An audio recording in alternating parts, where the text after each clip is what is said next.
Assalamualaikum warahmatullahi wabarakatuh. Perkenalkan, nama saya Agista Zikronur Faiza dengan NIM 2020-12021 dari kelas Komunikasi Bisnis 3A. Di sini saya akan menyampaikan materi tentang komunikasi lisan. Kebanyakan manusia dalam berkomunikasi lebih suka mendengarkan, kemudian membaca ada di urutan kedua, urutan ketiga berbicara, dan yang terakhir menulis. Apa sih komunikasi lisan itu? Komunikasi lisan ialah proses penyampaian pesan dengan cara mengucapkan kata-kata melalui suatu medium langsung kepada penerima, seperti saat orang bercakap-cakap secara tatap muka atau melalui media, bisa telepon, dan sebagainya. Keterampilan dasar dalam komunikasi lisan yaitu berbicara dan mendengarkan. Komunikasi lisan dalam komunikasi antar manusia. Komunikasi lisan sangat berperan dalam kehidupan manusia sejak masa tradisi retorika di Yunani hingga masa pemanfaatan bagi kampanye politik. Yang kedua, komunikasi lisan merupakan keterampilan berkomunikasi yang pertama kali dipelajari manusia.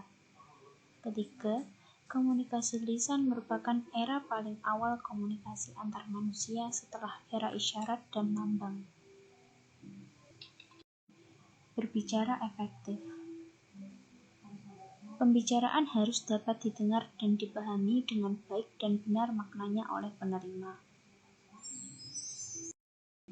Melatih berbicara sering sulit karena 1. Manusia tidak memiliki alat khusus untuk bicara yang bisa dilatih secara fisik.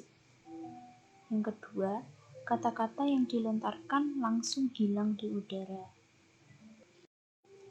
Jenis-jenis berbicara ada 5. Yang pertama, berdasarkan situasi. Contohnya, 1. Berbicara informal, seperti tukar pengalaman, percakapan, menyampaikan berita, menyampaikan pengumuman, bertelepon, dan sebagainya. Contoh yang kedua, berbicara formal, seperti perencanaan dan penilaian, ceramah, interview, prosedur parlementer, dan bercerita. Kemudian jenis yang kedua berdasarkan tujuan. Ada berbicara menghibur, menginformasikan, menstimulasi, meyakinkan, dan menggerakkan. Jenis yang ketiga berdasarkan jumlah penyimak.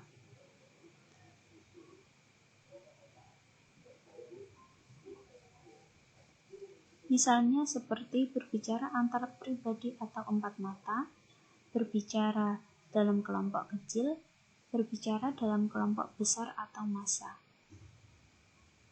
Kemudian jenis yang keempat berdasarkan peristiwa khusus, seperti presentasi, pidato penyambutan, dan pidato perpisahan. Jenis yang kelima berdasarkan metode penyampaian.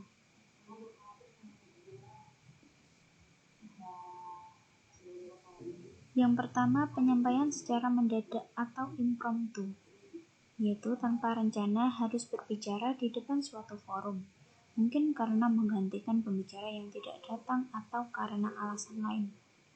Yang kedua, penyampaian berdasarkan catatan kecil. Yang ketiga, penyampaian berdasarkan hafalan. Ada naskah tapi sudah dihafalkan sehingga pada saat berbicara tidak membacanya. Yang keempat, penyampaian berdasarkan naskah, yaitu berbicara dengan cara membacakan naskah yang dibawa. Mengembangkan keterampilan dalam berbicara efektif.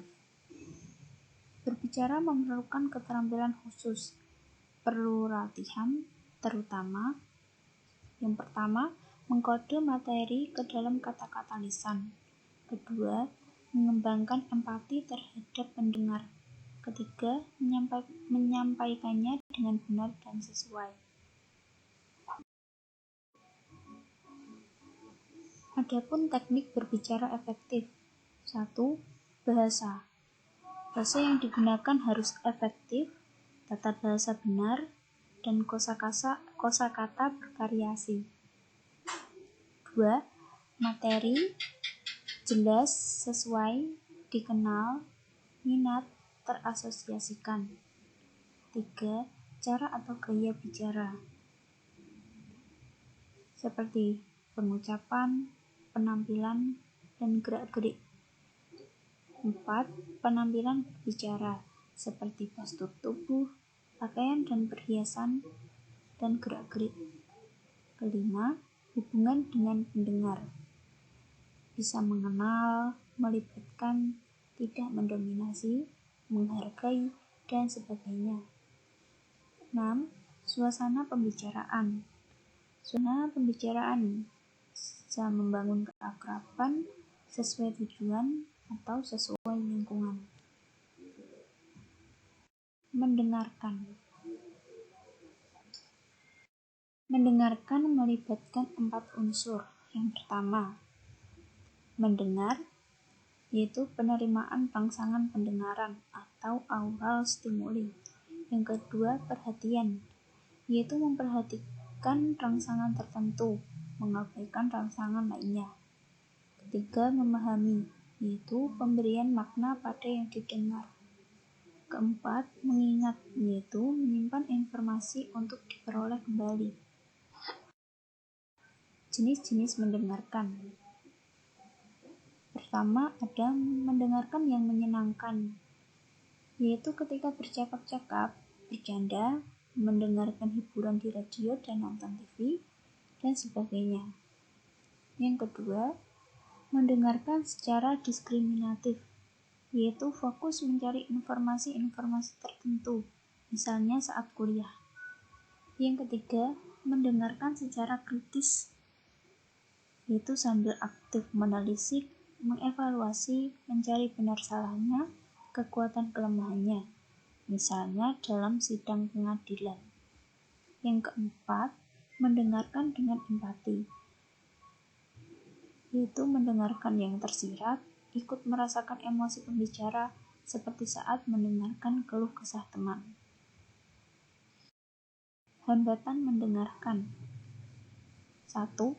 Sibuk dengan diri sendiri, yaitu sibuk hal lain yang tidak berhubungan, seperti memainkan rambut, menggambar, dan sebagainya. 2. Sibuk dengan urusan eksternal, yaitu memikirkan yang tidak ada di tempat mendengarkan, seperti melamun. 3. Mempertajam, yaitu hanya memperhatikan hal-hal tertentu. 4. Asimilasi, yaitu merekonstruksi yang didengar sesuai sikap, prasangka, kebutuhan, dan nilai-nilai sendiri. 5. Faktor kawan atau lawan, yaitu mendistorsi pesan karena sikap kepada pembicara. 6. Mendengar yang diharapkan, yaitu mengasosiasikan yang didengar dengan sikap yang sudah terbentuk. Mengefektifkan mendengarkan. Yang pertama, bisa mendengarkan partisipatif dan pasif. 2. Mendengarkan secara empatik dan objektif. 3. Mendengarkan tanpa menilai dan mendengarkan secara kritis. Yang keempat, mendengarkan secara dangkal dan secara dalam.